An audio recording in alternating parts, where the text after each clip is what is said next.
नमस्कार. तर स्वागत आहे तुमचं माझ्या डेली कुकिंग या यूट्यूब चॅनलमध्ये. तर आज मेसच्या टिफिनसाठी मी बनवणार होती शेवभाजी. त्यासाठी प्लेटीत शेव काढून घेतली भाजीची आणि लगेच टोमॅटो आणि कांदा चिरून घेतला शेवभाजीसाठी. शेवभाजीसाठी मी भरपूर असं कांदा टोमॅटो वापरत असते. तर आता इथे मी बारीक असा सगळा कांदा टोमॅटो जो आहे तो चिरून घेते. आता तुम्ही विचार करत असाल की एवढीशी शेव आणि कशी पुरणार सगळ्यांना, तर तसं नाही. आज माझ्याकडे 3च टिफिन होते आणि मी 3च टिफिन पुरता स्वयंपाक करत होते. आज आम्ही जाणार होतो बाहेर. तर आम्ही आता बाहेर गेलो म्हटल्यावर तर बाहेर थोडंफार काही खाणारच झालो. त्यामुळं मी घरच्यांचा स्वयंपाक म्हणजे आमच्या दोघांचा स्वयंपाक इथे बनवत नाही आहे. फक्त मेसच्या 3 टिफिनचा मी इथे स्वयंपाक बनवते आहे. आणि मेसचा बिझनेस असा असतो ना, की आपण भले कुठं जाऊ दे, येऊ दे, घरचा स्वयंपाक नसला तरी टिफिनला सुट्टी देऊन चालत नाही. आपलं काम हे रोज आपण केलंच पाहिजे. तर त्यासाठी इथे मी थोडीशी शेवभाजीच बनवायचा विचार केला होता. झटपट तयार होते म्हणून आणि लवकर मला बाहेर जाता येईल या हिशोबानेच मी आज शेवभाजी बनवत होते.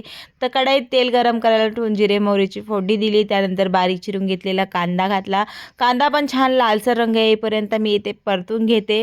कांदा छान लाल झाला की यामध्ये टोमॅटो घालणार. टोमॅटो पण छान सॉफ्ट होईपर्यंत मी तेलामध्ये परतून घेणार.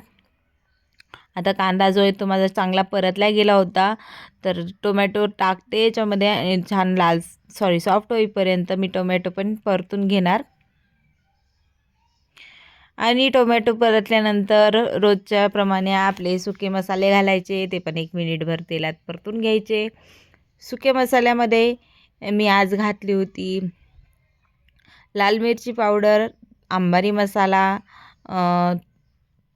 थोडासा गरम मसाला, थोडी हळद आणि हे सगळे मसाले 1 मिनिटभर तेलात परतून घेणार.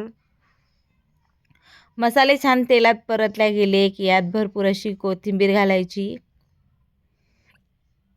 कोथिंबीर पण तेलामध्ये मिक्स करून घ्यायची, परतून घ्यायची तेलामध्ये.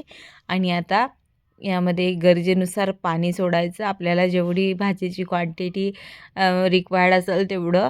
तर हे पाणी जे आहे ते छान असं खळखळ उकळी आली पाण्याला की यामध्ये शेव सोडून द्यायची आणि लगेच गॅस बंद करायचा. शेवभाजी आपल्याला जास्त शिजवायची गरज पडत नाही, झटपट बनवून तयार होती. त्यामुळे मी आज शेवभाजीचाच विचार केला होता बनवण्याचा.